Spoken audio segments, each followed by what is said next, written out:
ہمارے پیارے آقا صلی اللہ تعالیٰ علیہ وآلہ وسلم کی ولادت مبارک کے وقت ملک عرب کی سیاسی حالات کا یہ حال تھا کہ جنوبی حصے پر سلطنت حبشہ کا اور مشرقی حصے پہ سلطنت فارس کا قبضہ تھا اور شمالی ٹکڑا سلطنت روم کی مشرقی شاخ سلطنت قسطنطنیہ کے زیر اثر تھا۔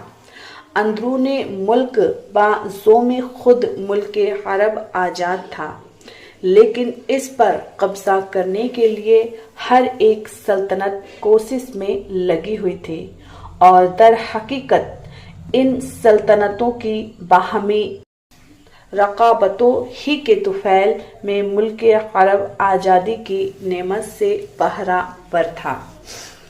عرب کی اخلاقی حالت۔ حضور اکرم صلی اللہ تعالیٰ علیہ وسلم کی پیدائش کے قبل عرب کی اخلاقی حالت نہایت ہی ابتر بلکہ بد سے بدتر تھی۔ جہالت نے ان میں بت پرستی کو جنم دیا اور بت پرستی کی لعنت نے ان کے انسانی دل و دماغوں پر قابض ہو کر توہم پرست بنا دیا تھا۔ وہ مظاہر فطرت کی ہر چیز، پتھر، درخت، چاند، سورج، پہاڑ، دریا وغیرہ کو اپنا معبود سمجھنے لگ گئے تھے اور خود ساختہ مٹی اور پتھر کی مورتوں کی عبادات کرتے تھے۔ عقائد کی خرابی کے ساتھ ساتھ ان کے اعمال و افعال بے حد بگڑ چکے تھے۔ قتل رحمی، جوا، شراب نوشی، حرام کاری، عورتوں کا اغوا، لڑکیوں کو زندہ درکور کرنا، عیاشی، فحش گوئی، غرض کون سا ایسا گندا اور گھنونا عمل تھا جو ان کی شرست میں نہ رہا ہو۔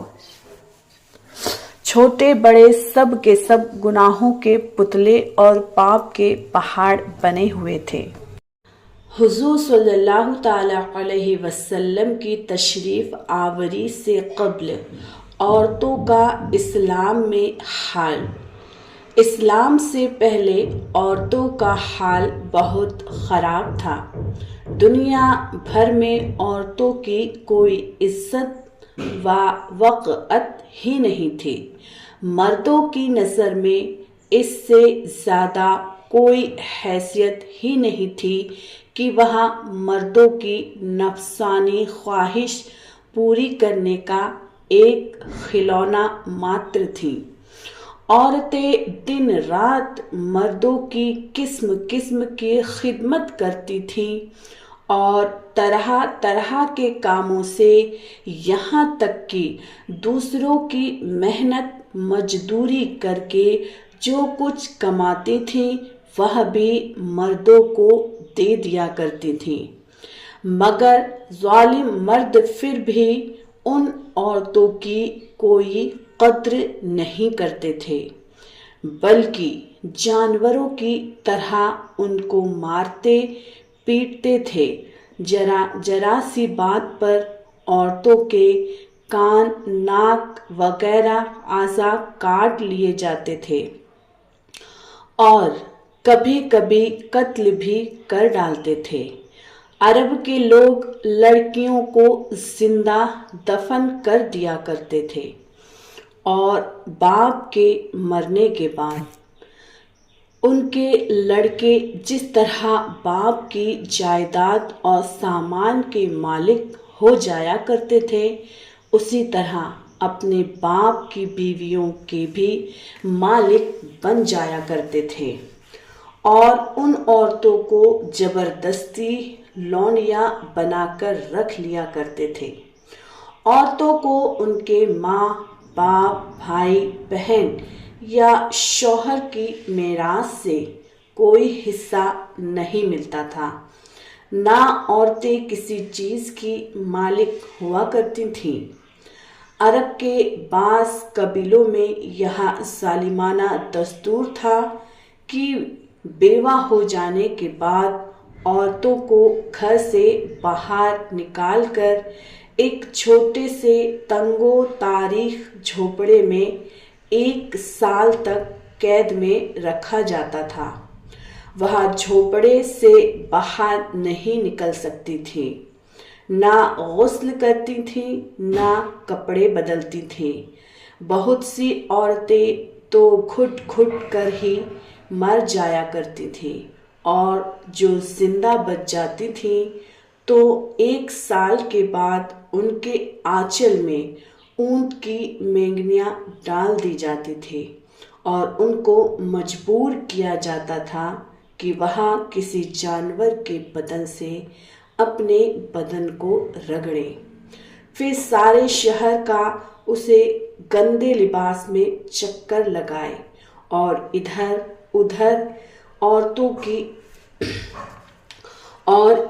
ادھر اونٹ کی مینگنیاں پھینکتی ہوئی چلتی رہے، یا اس بات کا اعلان ہوتا تھا کہ اس عورت کی عدت ختم ہو گئی ہے۔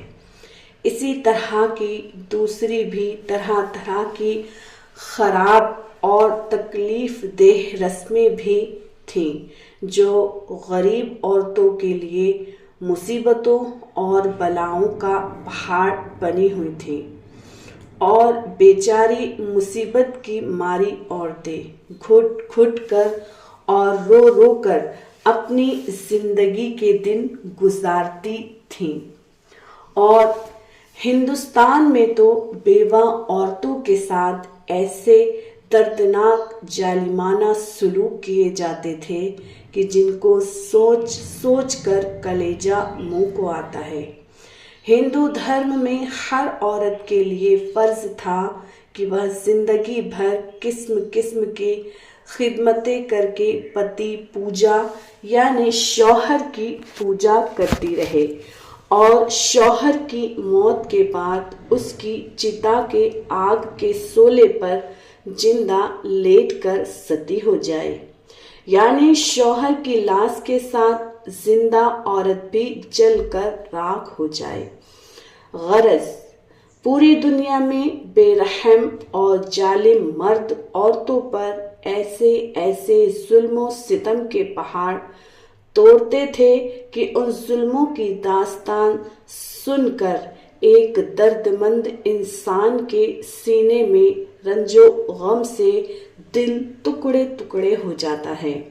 ان مظلوم اور بے کس عورتوں کی مجبوری و لاچاری کا یہ عالم تھا کہ سماج میں نہ ان عورتوں کے کوئی حقوق تھے، نہ ان کی مظلومیت پر داد و فریاد کے لیے کسی قانون کا کوئی سہارا تھا۔ ہزاروں برس تک یہ ظلم و ستم کی ماری دکھیاری عورتیں اپنی اس بے کسی اور لاچاری پر روتی بلکتی اور آنسو بہاتی رہی، مگر دنیا میں کوئی بھی ان عورتوں کے زخموں پر رحم رکھنے والا اور ان کی مظلومیت کے آنسوؤں کو پوچھنے والا دور دور تک نظر نہیں آتا تھا۔ نہ دنیا میں کوئی بھی ان کے دکھ درد کی فریاد سننے والا تھا، نہ کسی کے دل میں ان عورتوں کے لیے بال برابر بھی رحم و کرم کا کوئی جذبہ تھا۔ عورتوں کے اس حال زار پر انسانیت رنج و غم سے بے چین اور بے قرار تھی، مگر اس کے لیے اس کے سوا کوئی چارہ کار نہیں تھا کہ وہ رحمت خداوندی کا انتظار کرے کہ ارحم الراحمین غیب سے کوئی ایسا سامان پیدا فرما دے کہ اچانک ساری دنیا میں ایک انوکھا انقلاب نمودار ہو جائے۔ اسی حال میں رحمت للعالمین کی رحمت کا آفتاب جب طلوع ہو گیا تو ساری دنیا نے اچانک یہ محسوس کیا، جہاں تاریخ تھی، جہاں تاریک تھا، ظلم کدا تھا، سخت کالا تھا، کوئی پردے سے کیا نکلا کہ گھر گھر میں اجالا تھا۔ جب ہمارے آقا صلی اللہ تعالیٰ علیہ وآلہ وسلم خدا کی طرف سے دین اسلام لے کر تشریف لائے تو دنیا بھر کی ستائی ہوئی عورتوں کی قسمت کا ستارہ بلند ہو اٹھا، چمک اٹھا، اور اسلام کی بدولت ظالم مردوں کے ظلم و ستم سے کچلی اور روندی ہوئی عورتوں کا درجہ اس قدر بلند و بالا ہو گیا کہ عبادت و معاملات بلکہ زندگی اور موت کے ہر مرحلہ اور ہر موڑ پر عورتیں مردوں کے دوش بدوش کھڑی ہو گئیں اور مردوں کی برابری کے درجے پر پہنچ گئی۔ مردوں کی طرح عورتوں کے حقوق بھی مقرر ہو گئے۔ وہ نبیوں میں رحمت نسب والا، مراد غریبوں کی بر لانے والا، مصیبت میں غریبوں کے کام آنے والا، وہ اپنے پرائے کا غم کھانے والا، فقیروں کا ماوا، ضعیفوں کا ملجا، بے کسوں کا والی، غلاموں کا مولا۔ آپ کی خاندانی نسب نامہ۔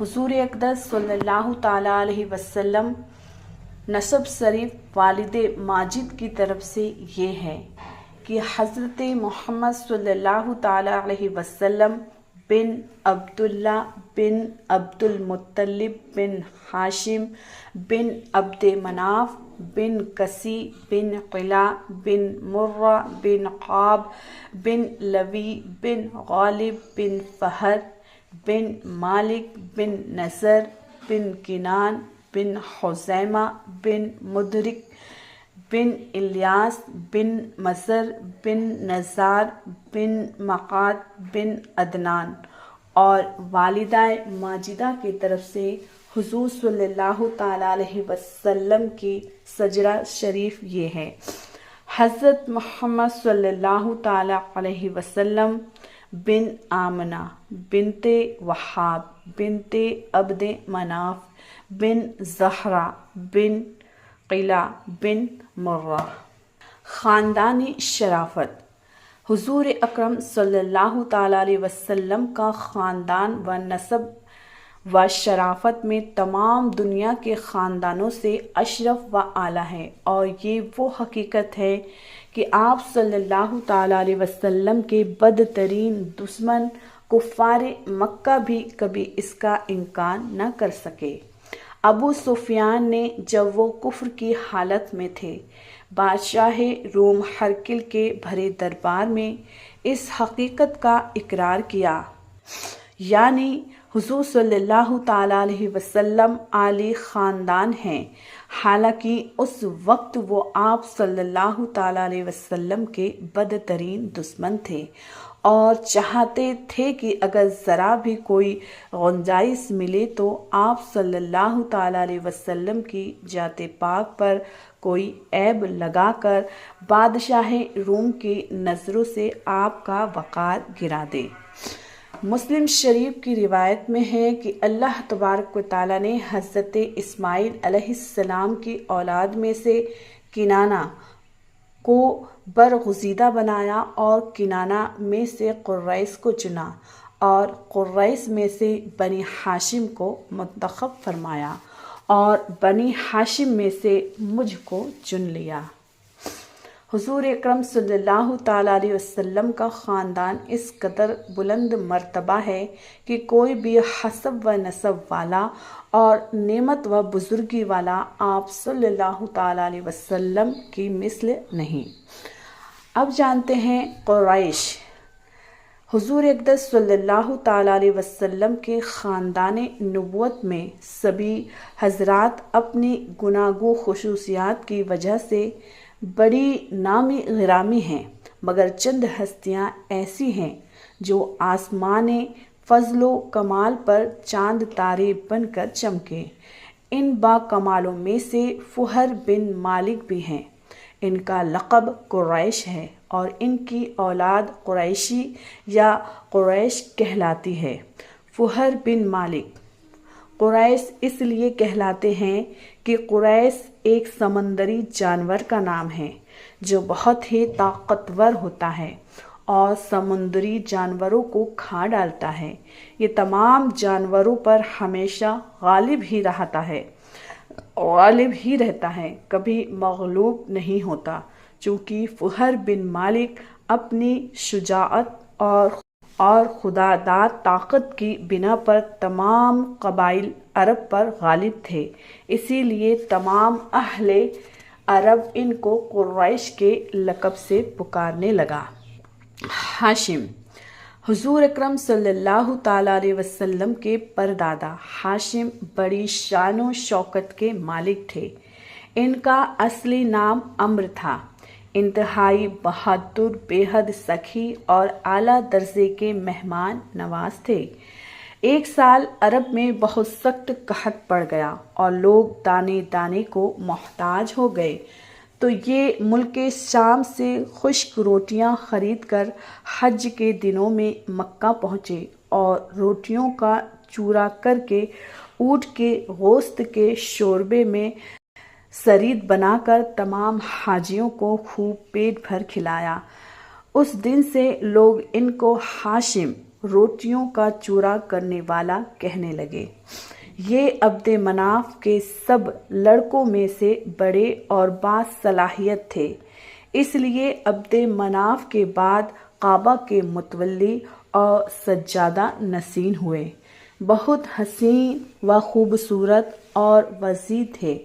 جب سینِ شعور کو پہنچے تو ان کی شادی مدینے میں قبیلہ خزرج کے ایک سردار عمرو کی صاحبزادی سے ہوئی جن کا نام سلمہ تھا، اور ان کے صاحبزادے عبد المطلب مدینہ ہی میں پیدا ہوئے۔ چونکہ ہاشم 25 سال کی عمر پا کر ملک شام کے راستے میں بامقام غزہ انتقال کر گئے، اس لیے عبد المطلب مدینہ ہی میں اپنے نانا کے گھر پلے بڑھے، اور جب 7 یا 8 سال کے ہو گئے تو مکہ آ کر اپنے خاندان والوں کے ساتھ رہنے لگے۔ آئیے اب جانتے ہیں حضور اکرم صلی اللہ تعالیٰ علیہ وسلم کے دادا جان حضرت عبد المطلب رضی اللہ تعالیٰ عنہ کے متعلق۔ حضور اکرم صلی اللہ تعالیٰ علیہ وسلم کے دادا جان عبد المطلب کا اصلی نام شیبہ ہے۔ یہ بڑے ہی نیک نفس اور عابد و زاہد تھے۔ غار حرا میں کھانا پانی ساتھ لے کر جاتے اور کئی دنوں تک لگاتار خدا عز و جل کی عبادات میں مصروف رہتے۔ رمضان الشریف کے مہینے میں اکثر غار حرا میں اعتکاف کیا کرتے تھے اور خدا عز و جل کے دھیان میں گوشہ نشین رہا کرتے تھے۔ رسول اکرم صلی اللہ تعالیٰ علیہ وسلم کا نور نبوت ان کی پیشانی میں چمکتا تھا اور ان کے بدن سے مشک سی خوشبو آتی تھی۔ اہل عرب خصوصاً قریش کو ان سے بڑی ہی عقیدت اور محبت تھی۔ مکہ والوں پر جب کوئی مصیبت آتی یا قحط پڑ جاتا تو عبد المطلب کے ساتھ لے کر پہاڑ پر چڑھ جاتے اور بارگاہ خداوندی میں ان کو وسیلہ بنا کر دعائیں مانگتے، وہ دعا قبول ہو جاتی تھی۔ یہ لڑکیوں کو زندہ درکور کرنے سے لوگوں کو بڑی سختی کے ساتھ روکتے تھے اور چور کا ہاتھ کاٹ ڈالتے تھے۔ اپنے دسترخوان سے پرندوں کو بھی کھانا کھلاتے تھے، اسی لیے ان کا لقب مطیع مطیر، پرندوں کو کھانا کھلانے والا ہے۔ شراب اور زنا کو حرام جانتے تھے اور عقیدے کے لحاظ سے موحد تھے۔ زمزم شریف کا کنواں جو بالکل ہی پٹ گیا تھا، آپ ہی نے اس کو نئے سرے سے کھودوا کر درست کیا اور لوگوں کو آب زمزم سے سیراب کیا۔ آپ بھی کعبے کے متولی اور سجادہ نشین ہوئے۔ اصحاب فیل کا واقعہ آپ ہی کے وقت میں پیش آیا۔ 120 برس کی عمر میں آپ کی وفات ہوئی۔ آئیے آپ ہی کے وقت کے واقع اصحاب فیل کا واقعہ جو بہت ہی مشہور ہے اسے جانتے ہیں۔ آپ صلی اللہ تعالیٰ علیہ وسلم کی پیدائش کے قبل صرف 55 دن پہلے یمن کا بادشاہ ابراہا ہاتھیوں کی فوج لے کر کعبہ ڈھانے کے لیے مکہ پر حملہ آور ہوا تھا۔ اس کا سبب یہ تھا کہ ابراہا نے یمن کے دارالسلطنت صنعاء میں ایک بہت ہی شاندار اور عالیشان گرجا گھر بنایا اور یہ کوشش کرنے لگا کہ عرب کے لوگ بجائے خانہ کعبہ کے یمن آ کر اس گرجا گھر کا حج کریں۔ جب مکہ والوں کو یہ معلوم ہوا تو قبیلہ کنان کا ایک شخص غیظ و غضب میں جل بھن کر یمن گیا اور وہاں کے گرجا گھر میں پخانہ پھر کر اس کو نجاست سے لت پت کر دیا۔ جب ابراہا نے یہ واقعہ سنا تو وہ طیش میں آپے سے باہر ہو گیا اور خانہ کعبہ کو ڈھانے کے لیے ہاتھیوں کی فوج لے کر مکہ پر حملہ کر دیا اور اس کی فوج کے اگلے دستے نے مکہ والوں کے تمام اونٹوں اور دوسرے مویشیوں کو چھین لیا۔ اس میں 200 یا 400 اونٹ عبد المطلب کے بھی تھے۔ عبد المطلب کو اس واقعے سے بڑا رنج پہنچا۔ آپ اس معاملے میں گفتگو کرنے کے لیے اس کے لشکر میں تشریف لے گئے۔ جب ابراہا کو معلوم ہوا کہ قریش کا سردار اس سے ملاقات کرنے کے لیے آیا ہے تو اس نے آپ کو اپنے خیمے میں بلا لیا اور جب عبد المطلب کو دیکھا کہ ایک بلند مقام رعبدار اور نہایت ہی حسین و جمیل آدمی ہیں جن کی پیشانی پر نور نبوت کا جاہ و جلال چمک رہا ہے تو صورت دیکھتے ہی ابراہا مرعوب ہو گیا اور بے اختیار تخت شاہی سے اتر کر آپ کی تعظیم و تکریم کے لیے کھڑا ہو گیا اور اپنے برابر بٹھا کر دریافت کیا کہ کہیے سردار قریش، یہاں آپ کی تشریف آوری کا کیا مقصد ہے؟ عبد المطلب نے جواب دیا کہ ہمارے اونٹ اور بکریاں وغیرہ جو آپ کے لشکر کے سپاہی ہانک کر لائے ہیں، آپ ان سب مویشیوں کو ہمارے سپرد کر دیجیے۔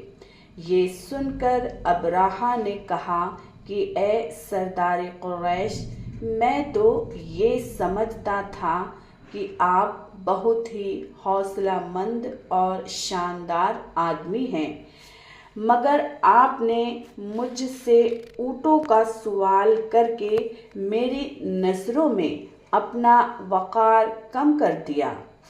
اونٹ اور بکری کی حقیقت ہی کیا ہے؟ میں تو آپ کے کعبے کو توڑ پھوڑ کر برباد کرنے کے لیے آیا ہوں۔ آپ نے اس کے بارے میں کوئی گفتگو نہیں کی۔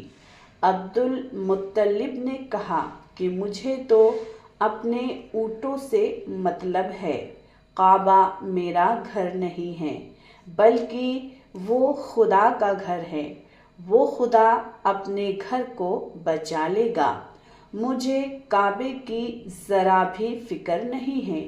یہ سن کر ابراہا اپنی فرعونی لہجے میں کہنے لگا کہ اے سردار مکہ، سن لیجئے، میں کعبے کو ڈھا کر اس کی اینٹ سے اینٹ بجا دوں گا اور روئے زمیں سے اس کا نام و نشاں مٹا دوں گا۔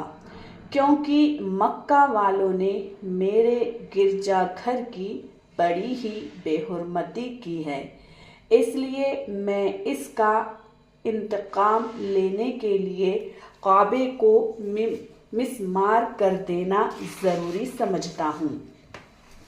عبد المطلب نے فرمایا کہ آپ جانیں اور خدا جانے، میں آپ سے سفارش کرنے والا کون؟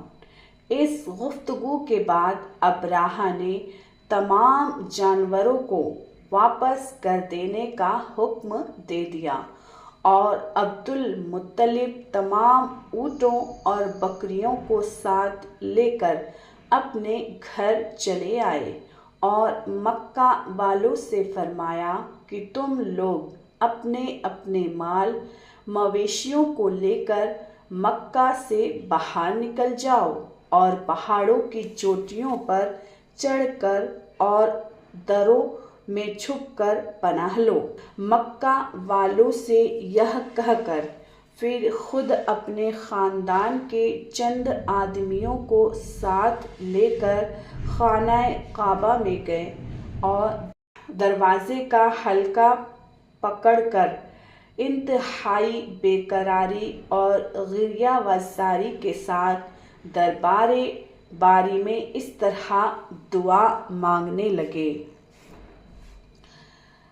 اے اللہ، بے شک ہر شخص اپنے اپنے گھر کی حفاظت کرتا ہے، لہٰذا تو بھی اپنے گھر کی حفاظت فرما اور صلیب والوں اور صلیب کے پجاریوں یعنی عیسائیوں کے مقابلے میں اپنی اطاعت شیعوں کی مدد فرما۔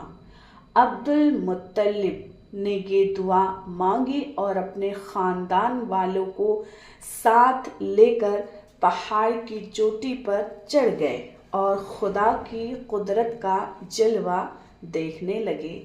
ابراہہ جب صبح کو کعبہ ڈھانے کے لیے اپنے لشکر زرار اور ہاتھیوں کی قطار کے ساتھ آگے بڑھا اور مقام مغمس میں پہنچا تو خود اس کا ہاتھی، جس کا نام محمود تھا، ایک دم بیٹھ گیا۔ ہر چند مارا اور بار بار للکارا مگر ہاتھی نہیں اٹھا۔ اسی حال میں قہر الہی ابابیلوں کی شکل میں نمودار ہوئے اور ننھے ننھے پرندے جھنڈ کے جھنڈ، جن کی چونچ اور پنجوں میں تین تین کنکریاں تھیں، سمندر کی جانب سے حرم کعبہ کی طرف آنے لگے۔ ابابیلوں کے ان دل بادل لشکروں نے ابراہہ کی فوجوں پر اس زور شور سے سنگ باری شروع کر دی کہ آن کی آن میں ابراہہ کے لشکر اور اس کے ہاتھیوں کے پرخچے اڑ گئے۔ ابابیلوں کی سنگ باری خداوند قہار و جبار کے قہر و غضب کی ایسی مار تھی کہ جب کوئی کنکری کسی فیل سوار کے سر پر پڑتی تھی تو وہ اس آدمی کے بدن کو چھیدتی ہوئی ہاتھی کے بدن سے پار ہو جاتی تھی۔ ابراہہ کی فوج کا ایک آدمی بھی زندہ نہیں بچا اور سب کے سب ابراہہ اور اس کے ہاتھیوں سمیت اس طرح ہلاک و برباد ہو گئے کہ ان کے جسموں کی بوٹیاں ٹکڑے ٹکڑے ہو کر زمین پر بکھر گئی۔ چنانچہ قرآن مجید کی سورہ فیل میں خداوند قدوس نے اس واقعے کا ذکر کرتے ہوئے ارشاد فرمایا: ترجمہ کنز ایمان، یعنی اے محبوب، کیا آپ نے نہ دیکھا کہ آپ کے رب نے ان ہاتھی والوں کا کیا حال کر ڈالا؟ کیا ان کے داؤں کو تباہی میں نہ ڈالا اور ان پر پرندوں کی ٹکڑیاں بھیجی تاکہ انہیں کنکر کے پتھروں سے مارے تو انہیں چبائے ہوئے پھوس جیسا بنا ڈالا۔ جب ابراہہ اور اس کے لشکروں کا یہ انجام ہوا تو عبد المطلب پہاڑ سے نیچے اترے اور خدا کا شکر ادا کیا۔ ان کی اس کرامات کا دور دور تک چرچا ہو گیا اور تمام اہل عرب ان کو ایک خدا رسیدہ بزرگ کی حیثیت سے قابل احترام سمجھنے لگے۔ حضرت عبداللہ یہ ہمارے حضور اکرم صلی اللہ تعالیٰ علیہ وسلم کے والد ماجد ہیں۔ یہ عبد المطلب کے تمام بیٹوں میں سب سے زیادہ باپ کے لاڈلے اور پیارے تھے۔ چونکہ ان کی پیشانی میں نور محمدی اپنی پوری شان و شوکت کے ساتھ جلوہ گر تھا، اسی لیے حسن و خوبی کے پیکر اور جمال صورت و کمال سیرت کے آئینہ دار، عفت و پارسائی میں یکتائے روزگار تھے۔ قبیلہ قریش کی تمام حسین عورتیں ان کے حسن و جمال پر فریفتہ اور ان سے شادی کی خواہشمند تھیں، مگر عبد المطلب ان کے لیے ایک ایسی عورت کی تلاش میں تھے جو حسن و جمال کے ساتھ ساتھ حسب و نسب کی شرافت اور عفت و پارسائی میں بھی ممتاز ہو۔ عجیب اتفاق کہ ایک دن عبداللہ رضی اللہ تعالی عنہ شکار کے لیے جنگل میں تشریف لے گئے تھے۔ ملک شام کے یہودی چند علاماتوں سے پہچانے گئے تھے کہ نبی آخر جمعہ کے والد ماجد یہی ہیں۔ ان یہودیوں نے حضرت عبداللہ رضی اللہ تعالی عنہ کو بارہا قتل کر ڈالنے کی کوشش کی۔ اس مرتبہ بھی یہودیوں کی ایک بہت بڑی جماعت مسلح ہو کر اس نیت سے جنگل میں گئی کہ حضرت عبداللہ رضی اللہ تعالی عنہ کو تنہائی میں دھوکے سے قتل کر دیا جائے، مگر اللہ عز و جل نے اس مرتبہ بھی اپنے فضل و کرم سے بچا لیا۔ عالم غیب سے چند ایسے سوار ناگہاں نمودار ہوئے جو اس دنیا کے لوگوں سے کوئی مشابہت ہی نہیں رکھتے تھے۔ ان سواروں نے آ کر یہودیوں کو مار بھگایا اور حضرت عبداللہ رضی اللہ تعالی عنہ کو بحفاظت ان کے مقام تک کے پہنچا دیا۔ وہاب بن مناف بھی اسی جنگل میں تھے اور انہوں نے اپنی آنکھوں سے دیکھا، یہ سب کچھ دیکھ لیا، اسی لیے ان کو حضرت عبداللہ رضی اللہ تعالی عنہ سے بے انتہا محبت و عقیدت پیدا ہو گئی اور گھر آ کر یہ عزم کر لیا کہ میں اپنی نور نظر حضرت آمنہ رضی اللہ تعالی عنہ کی شادی حضرت عبداللہ رضی اللہ تعالی عنہ سے ہی کروں گا۔ اپنی اس دلی تمنا کو اپنے چند دوستوں کے ذریعے انہوں نے حضرت عبد المطلب تک پہنچا دیا۔ خدا کی شان کی عبد المطلب اپنے نور نظر حضرت عبداللہ رضی اللہ تعالی عنہ کے لیے جیسی دلہن کی تلاش میں تھے، وہ ساری خوبیاں حضرت آمنہ رضی اللہ تعالی عنہا بنت وہاب میں موجود تھی۔ عبد المطلب نے اس رشتے کو خوشی خوشی منظور کر لیا۔